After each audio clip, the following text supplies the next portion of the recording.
नमस्कार, मी आरती वादवटे, राहायला दिव्याला आहे. मी नेटवर्कमध्ये येण्याच्या आधी मला रेश्मी जाधव मॅडम भेटल्या. तर मी त्यांना बोलले की माझ्या मिस्टरांना दम्याचा प्रॉब्लेम आहे. तर त्यांनी मला नेटवर्कमध्ये नॅशनलचा एक डबा मिस्टरांना दिला आणि त्यांना ॲसिडिटीचा पण प्रॉब्लेम होता. तर डिटॉक्स म्हणून एक टॅबलेट दिली. त्यांना 100% म्हणजे असा रिझल्ट चांगला आला त्या टॅबलेटने. आणि नॅचरलच्या डब्याने सुद्धा त्यांना खूप चांगल्या प्रकारे रिझल्ट आला. तर एक दिवशी मला पण असं म्हणजे कमरेला खूप प्रॉब्लेम होत होता. ड्युटीवर मला उभं बी राहता येत नव्हतं. तर मी स्वतःहूनच असा विचार केला की मी घेऊन बघू का, त्याने मला फरक पडतो का.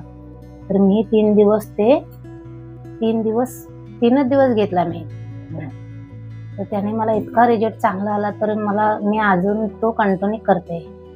जेव्हा वडिलांना पण म्हणजे असं लघवीतून त्यांना रक्त म्हणजे जास्तच जायला लागलं होतं. तर मी असा विचार केला की त्यांना पण नॅशनलचाच डब्यातले एक पावडर देऊन बघूया. तर मी रेश्मी मॅडम जाधवना विचारलं की वडिलांना पण देऊया की. त्या बोलल्या द्या. तर आम्ही त्यांनाही थोडी पावडर दिली. तर त्यांनाही रिझल्ट चांगला आला आणि त्याने परत दुसराही डबा आता मागवलाय. आणि मी म्हणजे नेटसर्फचे खूप असे म्हणजे प्रोडक्ट यूज केले. त्याने मला रिझल्ट व्यवस्थित आलेला आहे आतापर्यंत आणि मी ते वापरते.